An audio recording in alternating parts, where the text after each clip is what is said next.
Atirgul yig'laydi, kuz kelmasin deb.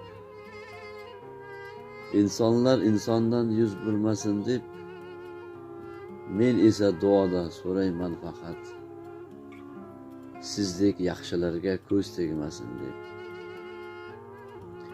Biling, g'animatmiz bir-birimizga, dunyoda mehrdan kuchli nima bor? Shirin so'z aytishdan to'xtamang zinhor. Bizlarni bog'lab tursin